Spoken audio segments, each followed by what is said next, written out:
तो hello students, अब हम लोग केमिस्ट्री का जो केमिकल काइनेटिक्स चैप्टर है उससे कुछ इंपॉर्टेंट क्वेश्चंस ले रहे हैं आपके बोर्ड के लिए, राइट। तो हमने पहला स्टार्टिंग किया है, give to examples for zero order, first order and fractional order reaction. हमसे ऐसा पूछ सकता है कि आप एग्जाम्पल दीजिए, फर्स्ट ऑर्डर का, जीरो ऑर्डर का, फ्रैक्शनल ऑर्डर का एग्जाम्पल दीजिए। तो हमें वो दो एग्जाम्पल याद होना चाहिए। हमने 2-3 करके लिखा है। पहला examples of zero order reaction. Zero order reaction मतलब जिस रिएक्शन का जो सबसे स्लो स्टेप होगा उसमें चाहे कितने रिएक्टेंट मॉलिक्यूल हैं उससे कोई इफेक्ट नहीं पड़ेगा रेट पर किसी भी रिएक्टेंट के अमाउंट का इफेक्ट नहीं पड़ेगा, उसको हम क्या बोलेंगे, जीरो ऑर्डर रिएक्शन। तो लिखा है decomposition of ammonia on hot platinum surface at high pressure follow zero order reaction.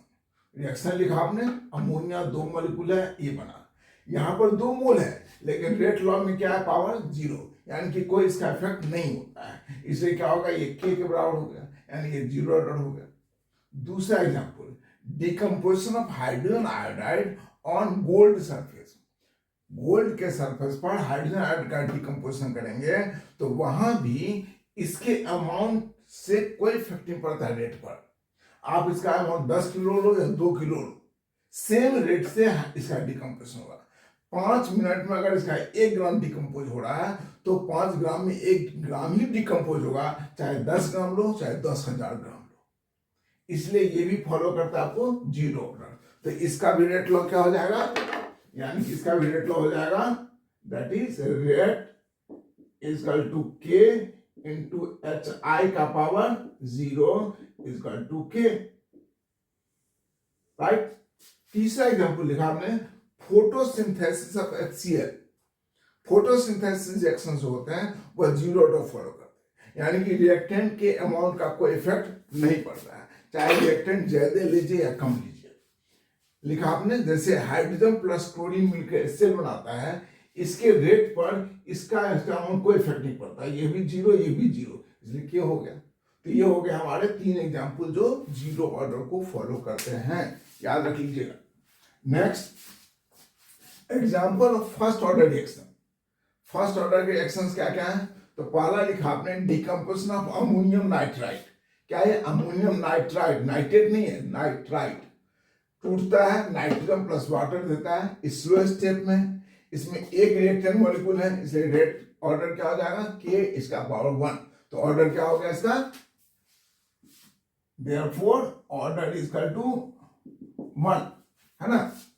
दूसरा है डिकम्पोजिशन नाइट्रोजन पेंटॉक्साइड, ये भी टूट करके नाइट्रोजन ऑक्साइड प्लस O2 देता है। देखो प्रोडक्ट को भी ध्यान रखना पड़ेगा, सिर्फ ये नहीं लिख देंगे, अगर नहीं याद है तो लिख देना डिकम्पोजिशन ऑफ N2O5, लेकिन अगर आप लिखेंगे तो प्रॉपर वे में लिखिएगा। नहीं याद हो तो इतना लिख दीजिएगा, डिकम्पोजिशन ऑफ N2O5।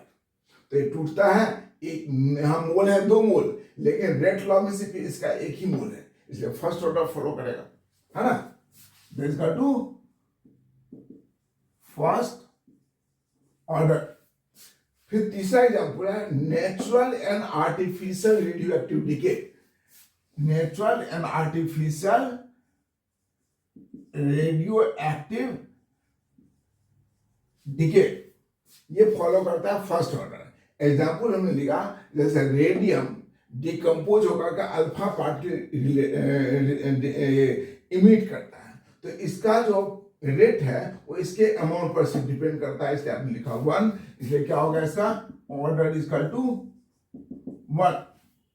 तीसरा एग्जाम्पल ऑफ फ्रैक्शनल ऑर्डर, यानी कि ना 1 ना 2 ना मतलब 1 नहीं 2 नहीं 0 नहीं, कितना, हाफ, 2.5, 1.5, यानी कि फ्रैक्शनल। एग्जाम्पल लिखा, जैसे हाइड्रोजन प्लस ब्रोमीन रिएक्शन करके HBr बनाते हैं, इस रिएक्शन के रेट पर इसका 1 मोल और इसका क्या है, हाफ मोल इफेक्ट करता है, यानी कि स्लो स्टेप में इसका आधा मोल इसका 1 मोल पार्टिसिपेट करता है। इसलिए क्या हो गया, पावर में क्या आ गया 1 और ये हाफ, इसलिए ऑर्डर क्या हो गया इसका 1 plus half equal to 3/2, fraction हुआ ना। दूसरा, combination of carbon monoxide and chlorine to give COCl2, क्या नाम है इसका, फॉजिन गैस। यह फॉलो करता है रेट का, देखो इसका पावर क्या है 2, इसका पावर हाफ, दोनों ऑर्डर का कितना हुआ 2.5, यानी ये भी फ्रैक्शन होगा। So these are the examples of different order. मैंने 0, 1 और फ्रैक्शन लिया, आप 2 और 3 का भी याद कर लीजिएगा, लेकिन मेरी तरफ से वेरी इंपॉर्टेंट है। Okay, thank you.